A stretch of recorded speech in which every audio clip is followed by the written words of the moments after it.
এবার বর্ষাকে সঙ্গে করে দ্রুত গতিতে এগিয়ে আসছে ভারী বৃষ্টি। গত কয়েকদিন ধরে মেঘবৃষ্টির খেলা চললেও এবার কিন্তু আবহাওয়ার পরিবর্তন ঘটতে চলেছে বাংলার বুকে। কিন্তু ঠিক কোন এলাকায় আবহাওয়ার পরিবর্তন ঘটবে এবং কোন দিকেই বা ভারী বৃষ্টি হবে তা নিয়ে এই ভিডিওতে আপনাদেরকে বিস্তারিতভাবে জানিয়ে দেব। আপনি ভিডিওটি অবশ্যই শেষ পর্যন্ত দেখবেন। ভিডিওটি ভালো লাগলে একটি লাইক করবেন, আর এইরকমই লেটেস্ট ও হেল্পফুল ভিডিওগুলি সবার প্রথম দেখার জন্য আমাদের চ্যানেলটিকে সাবস্ক্রাইব করে পাশের বেল আইকনটি বাজিয়ে দেবেন। চলুন এক নজরে দেখে নেওয়া যাক। অবশেষে ফাড়া কাটিয়ে সরেছে নিম্নচাপ, তবে দক্ষিণ পশ্চিম মৌসুমী অক্ষরেখা সক্রিয় রয়েছে। এর জেরে আপাতত দক্ষিণবঙ্গে বৃষ্টি চলবে। আবহাওয়াবিদরা জানিয়েছে এই সময় রোদের দেখা মিললেও ভিজতে পারে দক্ষিণবঙ্গের একাধিক জেলা। ভারী বৃষ্টির সম্ভাবনাও রয়েছে দুই জেলায়। গত কয়েকদিন ঝড় বৃষ্টির কারণে তাপমাত্রা মোটের উপর কম ছিল দক্ষিণবঙ্গে, স্বাভাবিকের আশেপাশেই ছিল তাপমাত্রা। তবে বৃষ্টি কমলে ফের একবার তাপমাত্রার পারদ চড়ার পূর্বাভাস রয়েছে। কিন্তু উত্তরবঙ্গে অবশ্য ভিন্ন পরিস্থিতি। আবহাওয়াবিদরা জানিয়েছে আজ অতি ভারী বৃষ্টির কমলা সতর্কতা জারি করা হয়েছে। বিশেষ প্রভাব থাকতে পারে দার্জিলিং, জলপাইগুড়ি, কালিম্পং, আলিপুরদুয়ার এবং কোচবিহার জেলা। সেই সঙ্গে 30 থেকে 40 কিলোমিটার গতিবেগে দমকা ঝড়ো হাওয়া বইতে পারে। তো এরপর আমরা যদি লাইভ আপডেটটা দেখে নিই, প্রথমে আমরা যদি আজ সকালের দিকে পশ্চিমবঙ্গের দক্ষিণবঙ্গের এলাকাগুলোর কথা বলি, তো এখানে কলকাতা থেকে শুরু করে হাবড়া, হুগলি, ভাটপাড়া, কৃষ্ণনগর, বহরমপুর, মুর্শিদাবাদ, সেই সঙ্গে নিচের দিকের কথা বলতে গেলে হলদিয়া, সাগরদ্বীপ, কাকদ্বীপ, মোটামুটি দক্ষিণবঙ্গের সমস্ত এলাকা জুড়েই বৃষ্টি দেখতে পাওয়া যাচ্ছে ভালো রকমভাবেই।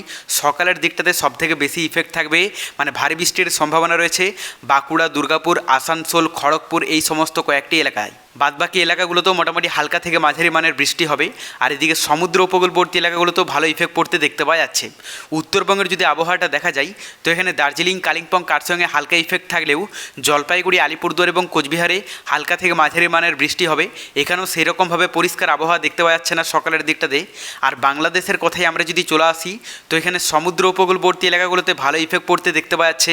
এখানে চট্টগ্রাম থেকে শুরু করে ফটিকছড়ি, মানিকছড়ি, নোয়াখালী, ফেনী, মহেশখালী, কক্সবাজার, টেকনাফ, এইদিকে বরগুনা, বরিশাল, পটুয়াখালী, সেই সঙ্গে মোংলা, এই সমস্ত সমুদ্র উপকূলবর্তী এলাকাগুলোতে ভালোই কিন্তু ইফেক্ট পড়বে সকালের দিকটাতে। তো এক কথাই বলা যায় সকালের দিকটাতে পশ্চিমবঙ্গ সহ বাংলাদেশের সমস্ত এলাকা জুড়েই কিন্তু ভালো ইফেক্ট পড়তে দেখতে পাওয়া যাচ্ছে।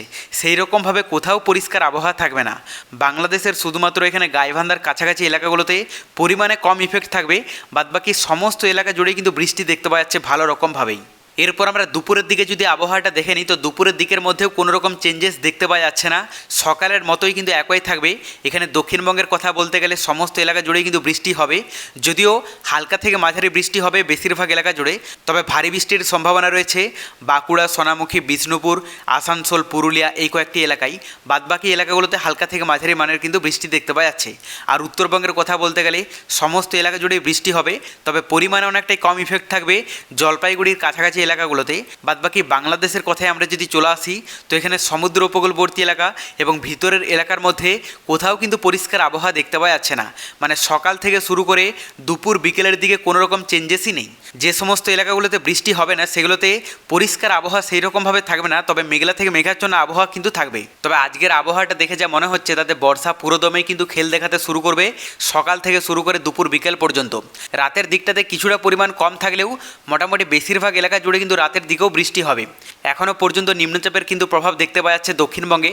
এর ইফেক্টের ফলেই কিন্তু পশ্চিমবঙ্গ সহ বাংলাদেশের বিভিন্ন এলাকা জুড়ে বৃষ্টি হবে।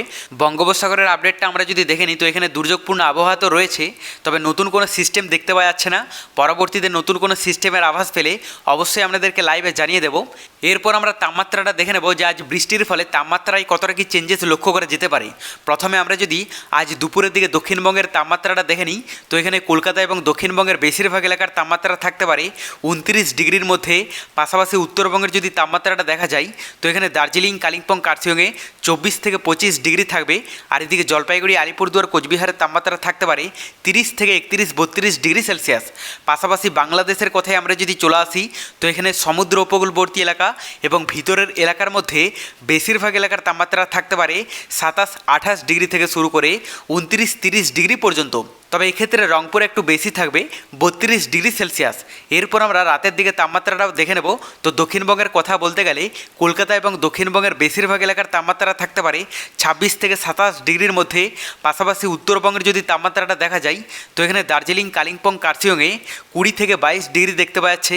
আর এদিকে জলপাইগুড়ি, আলিপুরদুয়ার, কোচবিহারের তাপমাত্রা থাকতে পারে 27 ডিগ্রির মধ্যে।